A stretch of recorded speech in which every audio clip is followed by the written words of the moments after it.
everyone, welcome back to another video. My name is Tiffany, I'm a school psychologist. Today we are going to talk all about resumes and grad school. So I have my friend Khanh here with me and I'm going to let her introduce herself. Hi everyone, my name is Khanh. I'm the owner of Resume with Khanh. You can find me on Instagram. And I'm also getting my doctorate in clinical psychology in DC. I think it's awesome that you're getting a degree in clinical psych. I think it's really interesting that there are a lot of overlaps between school psych and clinical psych, but there's also a lot of differences. I'm so excited for you. I'm also excited to talk about resume building and CVs and cover letters. Thank you. And congrats to you and everything. Thanks.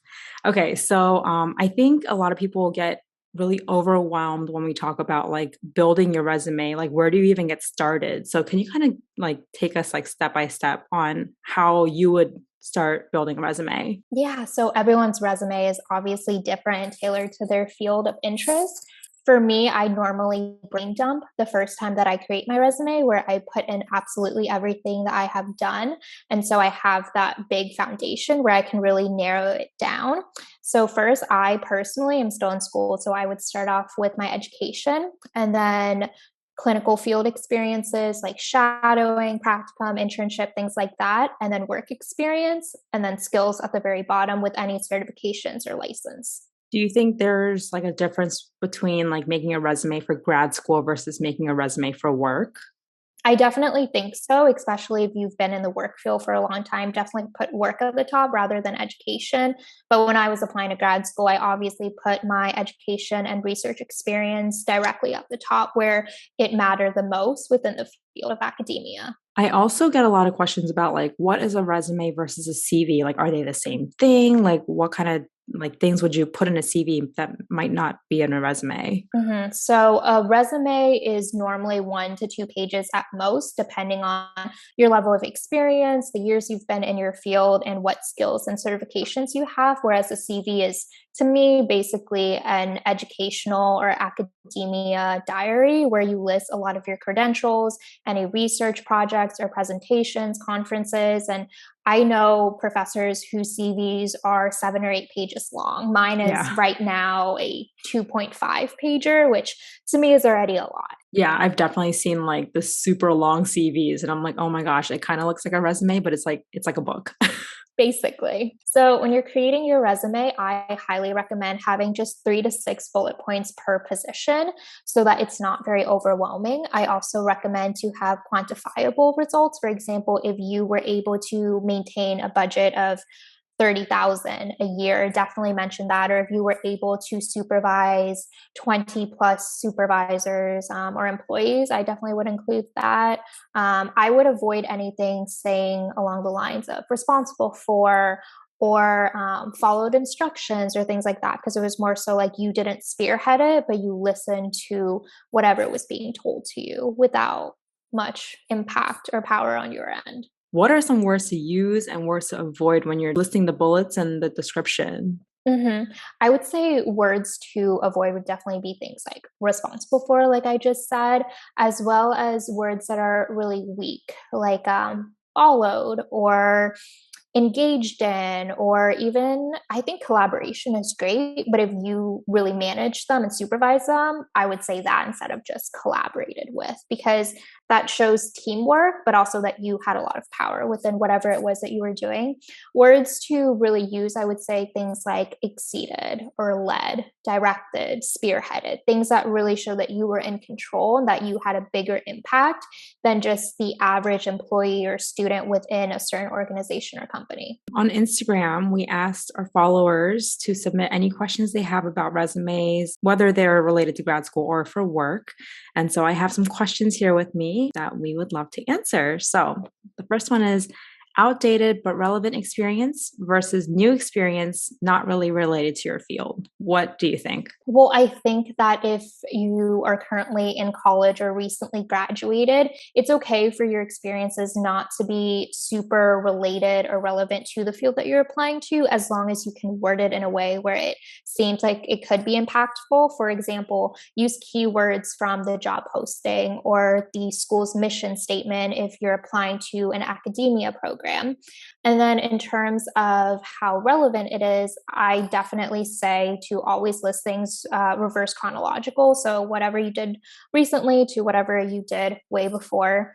And keywords are so important because a lot of people will just list a bunch of things that are not very relevant. I know that I had some clients who did a lot of things in retail and the food industry, and they're applying to a different field.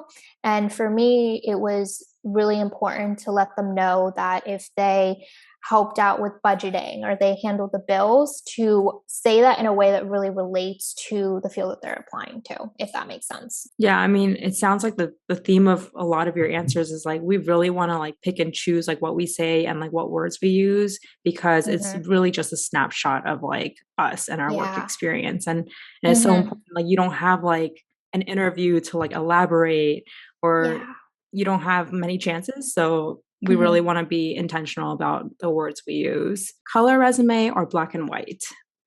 Oh, God. Okay. So the only color that I ever recommend on a professional resume would be blue. So psychology research really shows that the color blue creates really positive feelings in readers. So I always recommend my clients to use the color blue when they're making their name, and also make sure to list your highest degree after your name. But in terms of color, I only recommend the templates on places like Canva if you're applying to a creative field like photography or art, music, things like that. And absolutely no headshots unless you're applying for a modeling position, because that can cause a lot of discrimination. And a lot of companies will automatically throw out your resume if your picture is on there because they don't want to have discrimination lawsuits or accusations placed against them. So I say keep it to blue and black, but mainly just black and white throughout a professional resume. Okay, so when you say blue, are you just talking like the name or like one section? Okay, just the name. Just the name. Yeah. If you really want to use color. Yes, that's my personal opinion, especially in a research and academia field. What are good skills to include that won't sound so basic or overused? Don't include anything about Microsoft, especially the Microsoft Office, unless it's stated within the job position that it's a requirement or a preferred skill that you have. I would say important skills to include would be foreign languages. Definitely specify if you're a fluent speaker, writer, reader, or all three, or two of the three. I would also definitely not include any soft skills like communication, team player, hardworking. Those things are definitely already demonstrated throughout your experiences that you're listing. So I would just keep those off of that. And then if you have any experiences with unique or lesser known databases or software, I would definitely include those. I did a lot of things on Atlas, which is a research entry, data entry kind of software. Things like SPSS is really important to add. I would only include Excel if you're really good at it, because Excel is a whole world of its own. Yeah. So are you saying not to include Microsoft Office, like I guess Microsoft Suite, because it's too basic? Like everyone knows how to use it. Yeah, basically, unless it is specified within the job posting. And then I also feel like if you have any certifications, like you definitely want to add those. Yeah, for sure, especially if they're relevant. I definitely would include where you got the certification from to show formal recognition, as well as when you got it and if it's still currently applicable and usable, because I know some certifications will expire over time. Right. That's a good point. How can I include all of my relevant experiences without making my resume too long? Again, 3 to 6 bullets per position. I would not recommend using any font smaller than a size 10. And I would also recommend to not repeat any similar or even the same responsibilities per job. For example, if you handled budgeting and bills within one job, don't mention that within the next 2 or 3 jobs. I would also only keep your job experiences or volunteer experiences to maybe 3 to 4 positions, especially if you haven't been in the field for this long. And people who just recently came out of college or who are still in college, your future employers or supervisors will know that you're a recent graduate or that you're still progressing. Yeah, those are all really good points. I think I really struggled with this towards the end of grad school when I wanted to include all of my practicum experiences and like all the tests that I knew. And I even kept the bullets to like maybe 2 or 3. And it was like, maxed out at 2 pages. I didn't want to go over 2 pages because it's a resume. Yeah. And I also think that you should save a little bit of room for mystery where you can really emphasize things in your cover letter if that's required or even recommended to have. If it's optional, just add it. And you can also save a little bit of mystery for the interview so you don't just give it all away and have nothing to really talk about or include during your interviews. I always think it's good to keep them just a little bit on their toes. Oh, I totally agree. Especially, I feel like retail experience, like I always bring it up like during Yeah. interviews, even if I don't Yeah. have it listed, because I think a lot of those skills are so good to have and they transfer over and they're not hmm necessarily things you learn in school. Yeah. Yeah. And those things are really important. It shows that you're okay and even really good at interacting with people outside of your daily circle. It shows that you have customer service experiences and that you're willing to really step out of that comfort zone that's just on your resume. What is the most important to add for school psychology? Research, testing, experience, etc. So I guess I'll take this one since I am a school psychologist. I am a brand new school psychologist, but I did go through grad school and internship recently. I think this depends on, I guess, whether you're looking at grad school or internship or a job. For grad school, you definitely want to add your experiences working with children, working in schools. And if you're looking at a PhD program, you definitely want to add research experience in relevant fields. For work, I do think that testing experience is important because there are a lot of districts and schools that expect you to do certain tests and have knowledge of certain tests. So, especially if you're new, I would list those, and then any relevant work experiences. If you're brand new to the field, like I was, I did list all of my practicum and internship experiences just to show them that I'm well rounded and what kind of, I guess, like expertise I have, because there's so many different areas and topics in school psychology, and you can't cover everything within your grad school experiences. So just to highlight those, I think later down the line, once you've been working for a certain amount of time, I don't think you need your practicum experience anymore. Like you've been in the field. Like practicum is to kind of get your feet wet and for you to like get a little bit of exposure to the field. So I feel like maybe like even 4 or 5 years down the line, like you can take all of that off and like include like actual work experience on what you've been doing at your job. Yeah, and then tying into that, I always recommend to include a LinkedIn on your resume so that the future employers or supervisors or hiring managers will have a bigger picture to look at. And so your resume doesn't overwhelm them because it's typical for recruiters and hiring managers to only look at your resume for about 6 to 7 seconds. So having a LinkedIn will give them a second perspective and any additional information like practicum, externships, internships that they might want to look at. Okay, so then I have a question about that. Okay. LinkedIn, you usually include like a professional photo or like a headshot. Yeah. So what is your Yeah. opinion on that? So I definitely think that obviously they're going to look at your resume first for the most part, unless they look you up before. And so I think that by looking at your resume first, they have kind of a neutral perspective. And then with LinkedIn, they can really put a face to a name where they already have this foundation in their head. So I feel like there's less room for discrimination. And then with headshots, definitely, like no selfies. No, I don't like the super mean mugs or the serious face because it just gives off kind It's of not a welcoming. no, No. it's not warm. And I really do think that branding, photography, and just getting professional pictures taken is super important because we're so visual these days. Like social media is everywhere. We're on it almost every hour of the day, if not more for some of us. So I definitely recommend that. I recently did a branding photo shoot and that I think that really represented who I was in the They pictures look that I so picked. good. Thank you. Thank you. Yeah, check out my Instagram for that linked below. For your grad school application, like what tips do you have for like the resume for grad school for your program? So, my program is clinical psychology. So, a lot of clinical experiences were very important and significant on my resume. I graduated with my bachelor's within 3 years. So, I didn't have a lot of room or time to really build up and fluff up my resume with clinical experiences. So, I say that it's okay to not have a ton, but I think at least one or two positions would be really helpful. I shadowed a psychiatrist.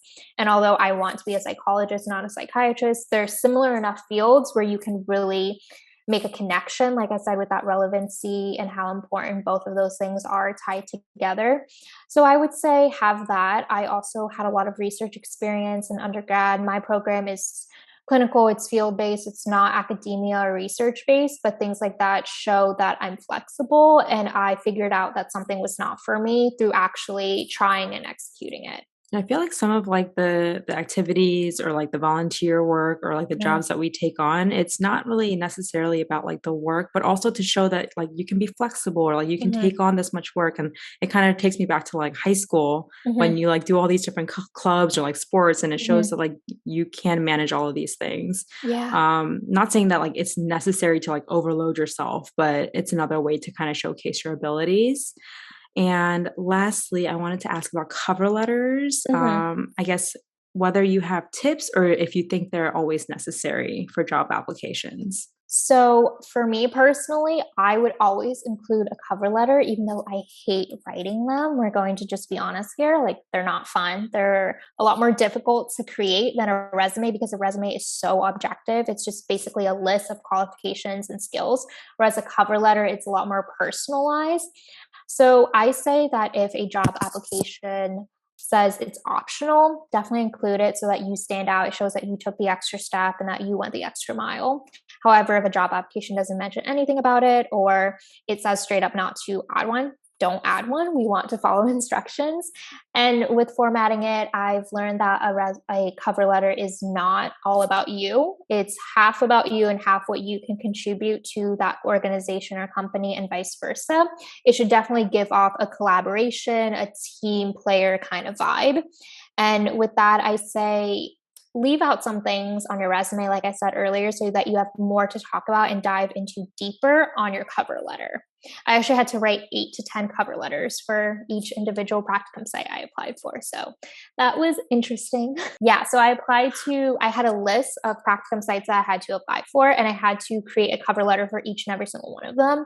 And I had to specialize it to that site and what they're all about with my own experiences. So definitely don't create a very generic cover letter for all Mm-hmm. the applications. I would say have a template like you do a resume, and then really tweak it to really make you stand out and applicable to that site or organization. I totally agree with that. I Mhm. hate writing cover letters. I hate writing in general, which like I don't know why Mhm. I'm in this field because there's just so much writing that we have to do. Yeah. But I guess in my previous work experience before becoming a school psychologist, I worked in a private school and I did a ton of hiring. So I looked at like Mhm. tons of resumes, tons of cover letters, and I would Mhm. agree that having a generic cover letter, I think it's pretty obvious that like you kind of just like copy and pasted, and it's just not like I think the half and half is really good advice. Like it should be half about Mhm. you and that you can copy and paste if Mhm. it's all Yeah. relevant, and Mhm. then half about the company Yeah. and how your skills can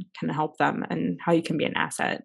For So sure. And then another tip that I would add that is very small but really stands out in the long run is to always make the header of your resume and your cover letter the same. mm, In case papers get lost, it shows consistency, attention to details, things like that. And definitely make sure to have page numbers as well as your last name at the bottom right corner of both documents so that, again, if papers get lost or mixed up, there's a very good chance that the recruiter will find it again accordingly. that's great advice. Thank you. I'm glad. Think that concludes our video. Thank Mhm. you so much for being here. I am going to include Khan's Google form down in the description box, along with her Instagram and all of my socials, where you can find us. Thank you so much for having me today. I really appreciate this opportunity for some exposure and hopefully some new clients. And with the Google form, just submit your resume or cover letter there. If you have any questions, feel free to send me a DM directly through Instagram. And I can also provide my email as well as down in the description box. And I'm really looking forward to anybody new, any new exciting opportunities. So thank you again, Tiffany. Awesome. All right. Thank you guys for watching. Bye. Bye.